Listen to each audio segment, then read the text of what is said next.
Hi friends, this is Krista and you're watching Books and Jams. Thanks for stopping by my channel today. I am coming at you with my October TBR and it's really tiny.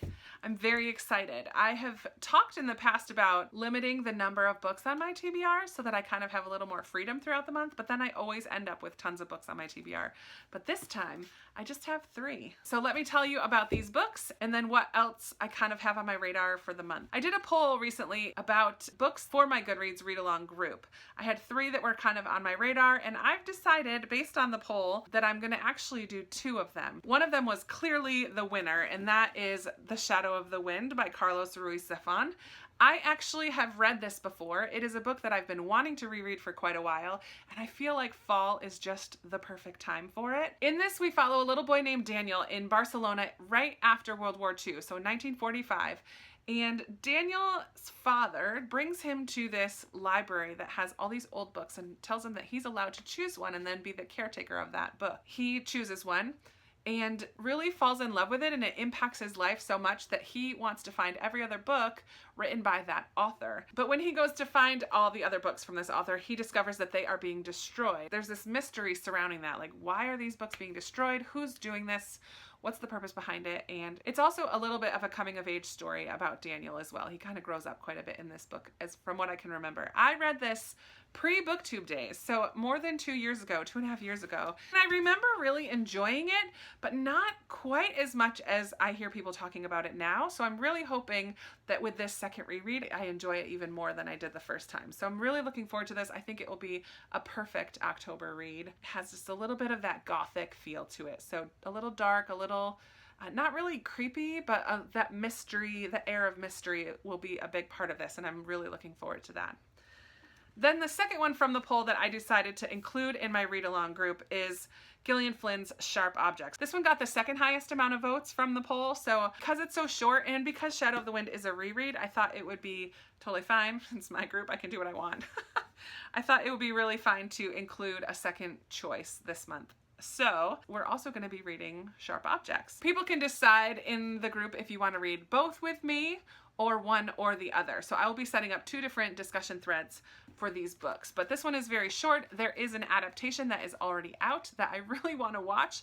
I've seen a couple previews for it and it looks really creepy, but not scary creepy, I'm hoping. I don't like scary creepy, but I'm okay with a little bit of creepy. So I'm really looking forward to reading this. The only other Gillian Flynn I've read is Gone Girl, and that was a little twisted, so I'm expecting this to be a little twisted as well. I have not even read the synopsis on the back because I don't really want to know anything about it. I hope that you decide to join in with one of those 2 reads. The third and final book that's on my TBR is a buddy read that I'm going to be doing with beautifully bookish Bethany, and that is A Shadow Bright and Burning by Jessica Cluess. This is a YA fantasy. In this book we follow a girl named Henrietta who has the ability to burst into flames, and she kind of keeps this hidden until one day her friend needs some help and she reveals her ability in order to save her friend. Then she's chosen as the greatest sorceress that's existed in the last 1,000 years or something, and kind of is being trained to become the next chosen one. But then it's discovered that she's not actually the chosen one, and what can she do now? There's going to be, I'm sure, some romance and some magic and some mystery going on in here. This is the start of a series. I don't know why I'm starting another series when I have so many series that I'm already in the middle of, but Bethany and I are going to read this together. If I don't like it, I won't continue. That's all there is to it. So for the rest of the month, after these 3 are done, I want to work on my 2018 TBR shelf. So I've pulled off a few. Like I have my nonfiction pile. This is a little peek at my November TBR. And I have some more over here, but I pulled off into the room where I normally do my reading. This is my library, and eventually this will be my reading room, but I don't have a comfy chair. That is essential. So until then, I read in the other room. So in there, I have a stack that I've kind of pulled out off of my shelf up here of ones that I am interested in. I also have a stack out there of sequels that I was hoping to get to in September that I just didn't get to. So from those, I'll just kind of go with the flow for October. I am not a fan of Halloween. I know on BookTube that's like crazy because so many people love to read spooky, scary books in October and really love Halloween. I love fall and I love reading a little bit of mystery and gothic kind of stuff, but I read those all year round. I'm learning that I'm not really a seasonal reader. I just pick up what's interesting to me at the time. So Although I do feel like certain books have vibes that fit different seasons, like clearly The Secret Garden needs to be read in the spring.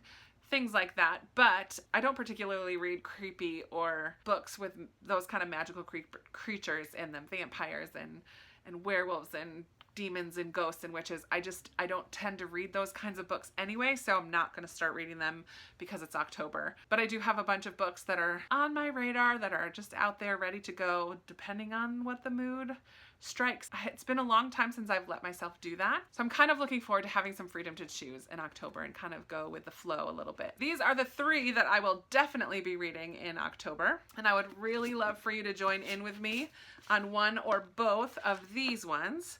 And that's it. As always, I look forward to chatting with you down in the comments, so be sure to say hello down there. Let me know a book that you're really looking forward to in October, and I will be talking to you in another video very soon. Bye. Daniel, I look forward to chatting you. Bleh.